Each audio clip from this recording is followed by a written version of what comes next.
વડોદરા મહાનગરપાલિકા દ્વારા કરવામાં આવતી દબાણ કામગીરી એકમાત્ર દેખાડો છે તે વાત આજે પુરવાર થઈ છે। 24 તારીખે દૂર કરવામાં આવેલા દબાણો માત્ર 3 દિવસમાં તે જ સ્થળે પુનઃસ્થાપિત થઈ ગયા છે। તે જોઈને સ્પષ્ટ જણાઈ આવે છે કે દબાણ શાખા કોઈ એક વર્ગને ખુશ કરવા માટે જ આ ઓપરેશન ડિમોલેશન ચલાવી રહ્યું છે। પાલિકાની દબાણ શાખાએ ભાજપના નેતાના પુત્ર તપન પરમારની હત્યા બાદ સંવેદનશીલ વિસ્તારમાં દબાણો દૂર કરવાની કામગીરી શરૂ કરી હતી।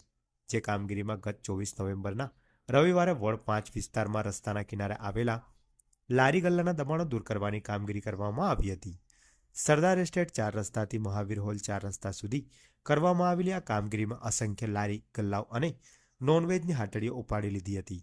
આ કામગીરીને હજી 3 દિવસનો સમય થયો છે ત્યાં ફરી આ વિસ્તારમાં નોનવેજની હાટડીઓ અને લારી ગલ્લાઓ ફરી સ્થાપિત થઈ ગયા છે। પાલિકાના દબાણ શાખાની કામગીરી કેટલી અસરકારક છે તે આ દ્રશ્યોમાં જોઈ શકાય છે। જો ખરેખર પાલિકાએ દબાણો દૂર કર્યા હોત તો ત્યાં ફરીવાર લારીઓ ન લાગે તેની તમામ કાળજી પાલિકાએ રાખવી જોઈએ।